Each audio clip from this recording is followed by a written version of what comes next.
My name is Jonah and I'm 32 years old. For as long as I can recall, I've been the reliable pillar of my family, the dutiful son, the financially secure one, always stepping in to handle things. My younger brother, Caleb, is 29. He's undeniably charming, I'll grant him that. He's the type who glides through life on charisma and perfectly timed apologies, even when he repeatedly messes up. Our parents, especially Mum, always had a soft spot for him. He was the youngest, the favored one. For years, I convinced myself it didn't bother me, that I didn't care about being overlooked as long as I could build a stable life for myself and support my family when they needed me. I live in a small condo I purchased outright at 28, a result of years of strict budgeting, working late nights, and sacrificing vacations, new clothes, and dating. Meanwhile, Caleb still resides at home, drives a car our parents bought him, and works a string of part-time jobs that somehow consistently require him to borrow money, and who typically received the call when the mortgage was overdue, when the roof needed repairs, when Dad's medication expenses exceeded expectations. Me and I never uttered a complaint, not verbally at least. I simply transferred the funds, assured them it was minor, and moved on. Over the past 7 years, I've sent them over $60,000. I know this because I recently checked. I began tracking when something within me shifted. It started 3 months ago during a casual Sunday lunch at my parents' house. I brought dessert, as was my custom, while Dad was engrossed in a football game and Caleb was demonstrating a new app to Mum on his phone. I noticed a manila envelope slightly ajar on the kitchen counter. I truly didn't intend to pry, I swear, but as I reached for a fork from the drawer, my gaze caught the words "Last Will and Testament." My stomach tightened. I froze. I shouldn't have opened it, but I did. Just a quick look, I told myself, just enough to ease this strange knot in my stomach. And there it was. My parents' recently updated will, naming Caleb as the sole beneficiary. Not joint, not shared. Everything, the house, the savings, even the insurance policy, was designated for him. My name wasn't even mentioned. Not once, not even a footnote. I slid the paper back and tried to appear normal for the remainder of the visit. I chuckled at Caleb's jokes. I nodded when Mum asked if I could pick up her prescriptions that week, but something inside me fractured. It wasn't about the money. I have enough to support myself. It was the principle, the blatant disregard, the complete oversight of everything I had done.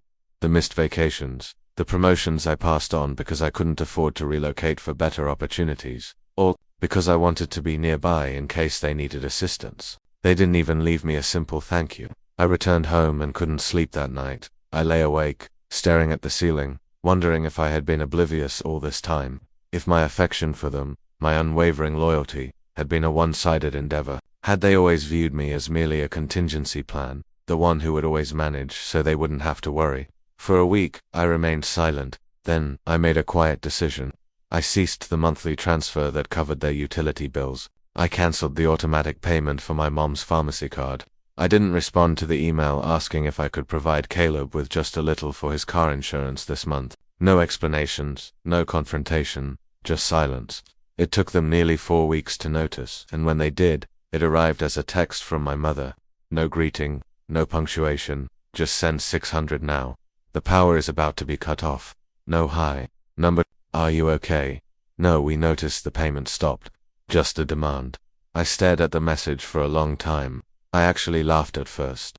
A part of me, anyway, had been anticipating this exact moment. Some dramatic scene, a midnight voicemail, a tearful knock on my door, but this cold, transactional text hit harder than I expected. I didn't reply immediately. I went for a walk. I reflected on every instance I had rescued them from. A predicament. Every time I had paid for something and told myself, this is what family does. Every time I swallowed my pride, ignored the favoritism, and chose to help anyway.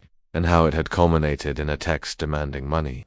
When I finally returned to my condo, I sat down, reopened the message, and typed a response.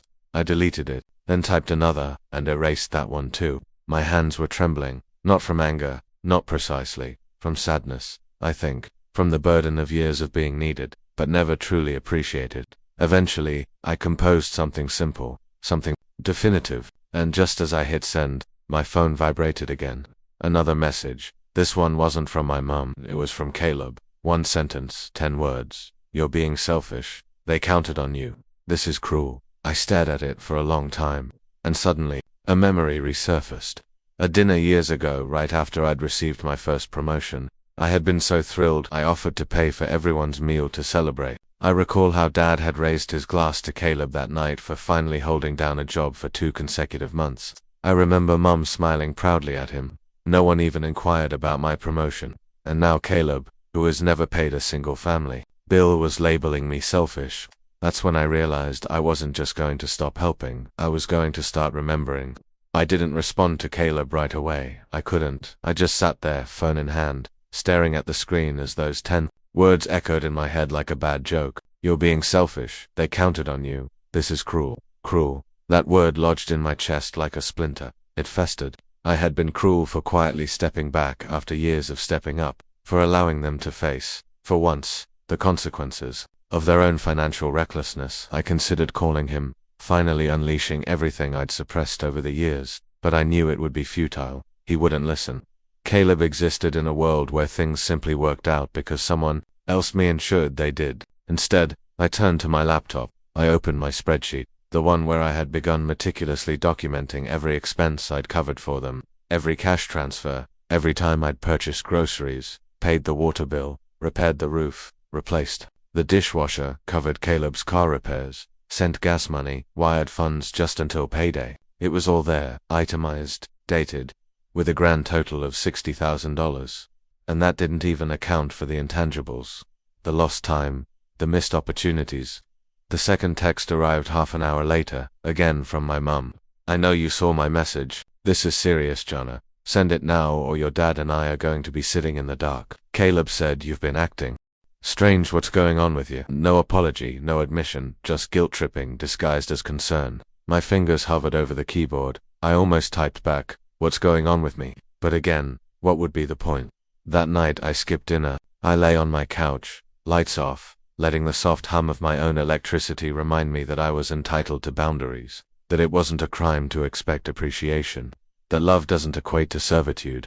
The next morning I rose early, drove to work and did something else I hadn't done in years. I booked a session with a therapist, and surprisingly, that's what gave me the courage for what came next.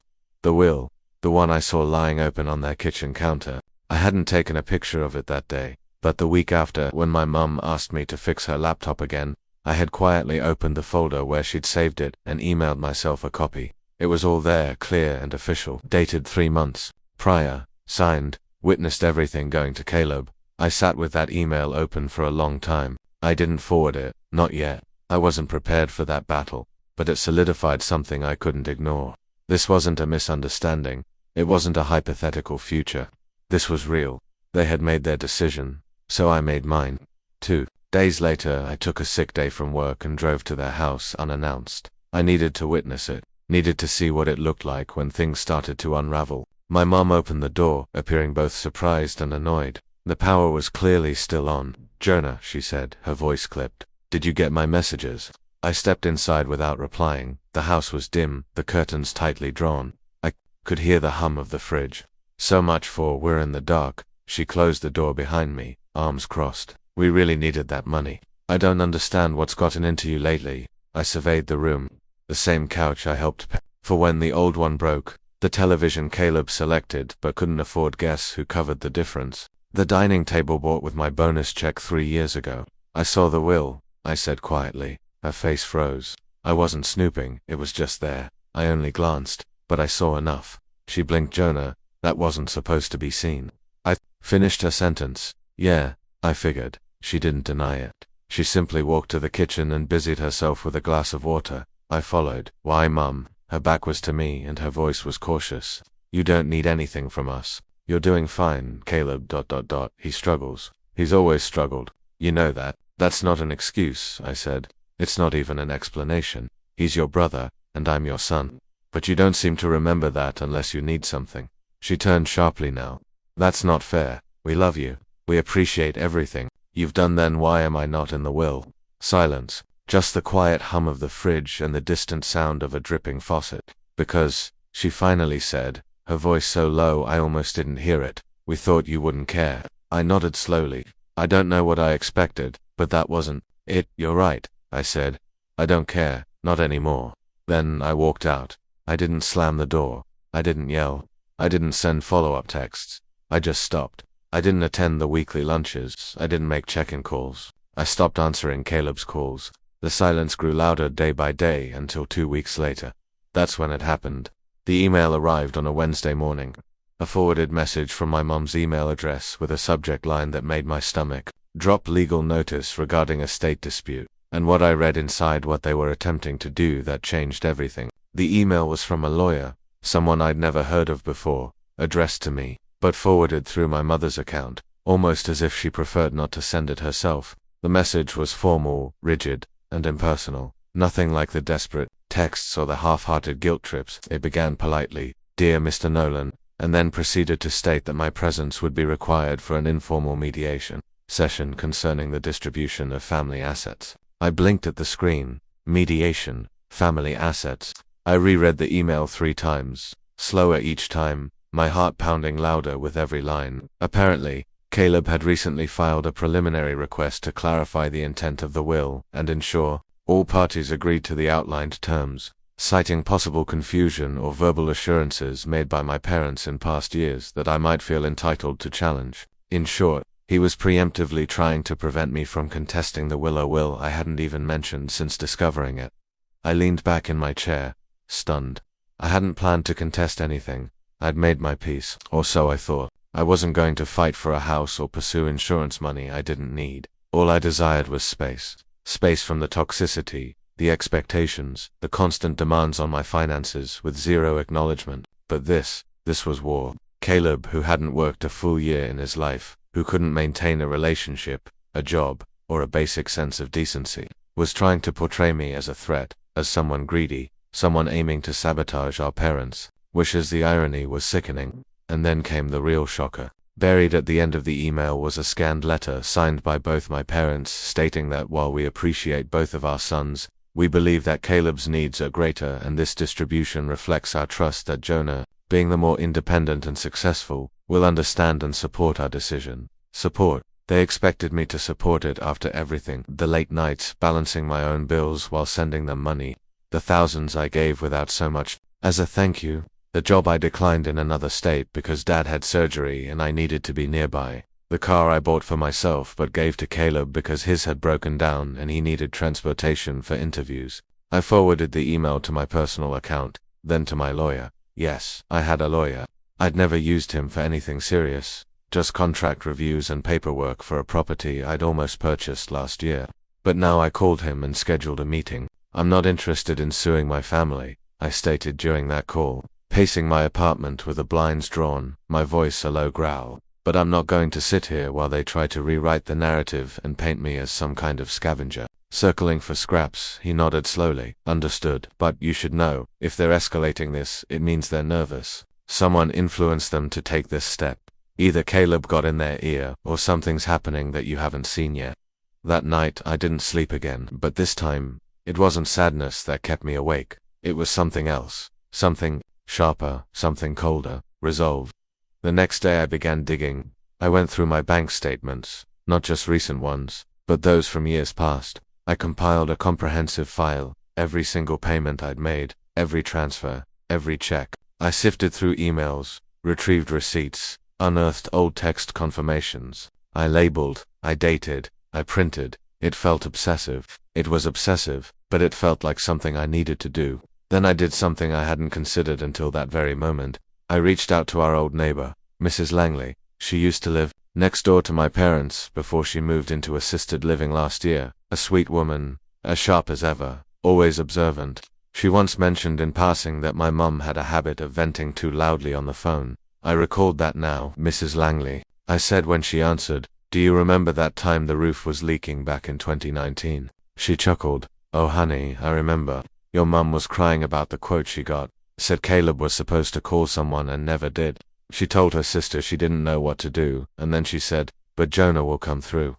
He always does. He just sent us money last month. He won't let it fall apart." I closed my eyes. "Would you be willing to write that down for me?" I asked quietly. "Maybe sign it." There was a pause. Then, "Of course. I always wondered how they treated you. You were a good boy, Jonah. Still are." It wasn't just validation. It was leverage, I continued. The more I delved, the more I realized how many small clues I'd left behind over the years. Emails from my parents requesting help, texts thanking me briefly, sure, but enough to demonstrate my consistent support. Voicemails from Caleb asking for a little help just until next week. It all painted a clear picture, one that didn't align with the carefully constructed narrative their lawyer had attempted to present. Still, I didn't respond to the email. I let the silence build, letting them wonder what I was planning. I figured if they wanted a story, I'd give them one, just not the one they anticipated. And then last Friday, I received another message. This one not from my parents. It was from someone I hadn't heard from in over a year, Caleb's ex-girlfriend. I stared at her name on my screen. I almost didn't open it, but then I did, and what I read, it changed everything. The message from Caleb's ex, her name was Natalie, was polite, almost formal, but you could sense an underlying tremor. She'd found my email through an old thread where Caleb had forwarded her my contact years ago, back when he asked me to co-sign a rental application he eventually abandoned. She wrote, "Hi Jonah, I know this is unexpected, and I wouldn't be reaching out unless I truly thought you needed to know what's going on. Caleb and I haven't spoken in over a year, but last week I received a message from a mutual friend who said he's been talking about securing the family money before his brother gets greedy. He always used to talk about how everything was his birthright. I didn't take it seriously back then, but now I'm not so sure. Also, I think you should know, I was with him during the time your parents changed their will. He bragged about it, said he finally got them to see things his way. One time, I'll never forget this, he actually said, Jonah's basically been paying me in advance. Might as well keep it that way. Do with that what you want. But I thought you deserved to know, Natalie." I stared at the screen so long, it dimmed. That sentence replayed in my mind like an echo. Jonah's basically been paying me in advance. I felt nauseous, but not surprised. Somewhere deep down, I think I always knew. The mediation was scheduled for the following week. A neutral office. Grey carpet, stale air, fluorescent lights. My lawyer accompanied me, briefcase in hand, as calm as ever. Across the table sat my parents, looking as though they'd aged 10 years in the past 2 weeks. And beside them, hair slicked back, a barely restrained smug smirk, was Caleb. He didn't even offer a greeting. He simply leaned back in his chair as if this was some business deal. The mediator explained the meeting's purpose: to resolve tensions, reach a mutual understanding regarding the estate, and avoid unnecessary litigation. I nodded politely. My lawyer placed a thick folder on the table and slid it forward. "Before we begin," he said smoothly, "Mr. Nolan has prepared some documents outlining the extent of financial assistance he's provided to his parents and brother over the past decade. He believes this information is relevant to any claims or made about his intentions or possible entitlement." The folder landed with a satisfying thud.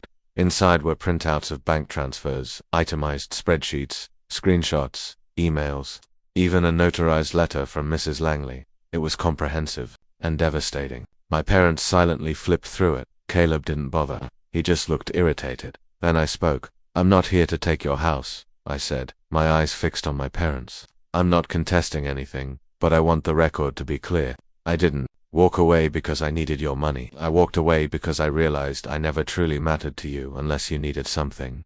My mum looked away. My dad opened his mouth but remained silent. Caleb scoffed and muttered, "Drama queen." I turned to him. "You tried to preemptively block me from contesting the will. You sent legal threats before I even said a word. That's guilt, not protection." His face twitched. My lawyer leaned forward, his voice cool and steady. "In light of this, we are formally requesting that any statements made regarding Jonah's so-called entitlement be retracted. If not, we'll consider a defamation claim, especially in light of recent communications." He pulled out a second folder. Inside was Natalie's email, printed and signed. Caleb's eyes narrowed. "She's just bitter. That's hearsay, maybe," I said, "but your history speaks for itself, and if this ever goes to court, everything comes out. The messages, the money, the manipulation. You want to play games. I'm ready, but I promise you I'll win." There was a long silence. Then my dad finally spoke. "I didn't know he said those things about you. About the money." I looked at him quietly. "You didn't want to know." He looked down. The mediation concluded without fireworks. No sudden apologies, no dramatic reversals, but I achieved what I wanted. They agreed in writing to drop any legal pretense of conflict. Caleb was visibly fuming, but for once he couldn't manipulate the narrative in his favor. I walked out feeling lighter. A few days later, I received a handwritten letter in the mail. From my mother, she expressed her sorrow, admitting she hadn't realized how much I had sacrificed, that she'd allowed things to become unbalanced. She didn't attempt to justify it. She didn't ask for money. She simply said she missed me. That perhaps one day we could sit down again, not as parent and son, but as individuals. Individuals with much to discuss. I haven't written back yet. Maybe I will eventually, but for now, I'm finally living for myself. I've started traveling. I accepted a job opportunity in another city, something I would have declined a year ago for fear of being too far to assist. I sleep better. I smile more. I've stopped waiting for gratitude that will never come and started giving it to myself. And Caleb, I heard through the grapevine, he's struggling again. The money isn't lasting as long as he anticipated. There's no one left to rescue him. No one left to believe his stories. He's on his own now, just as I was. The difference is, I built something. He merely drifted, and now the ride's over. As for my parents, perhaps one day we'll rebuild something. Perhaps not. But either way, I know who I am now. Not the backup plan. Not the silent supporter. Not the disposable son, just Jonah. And that's enough.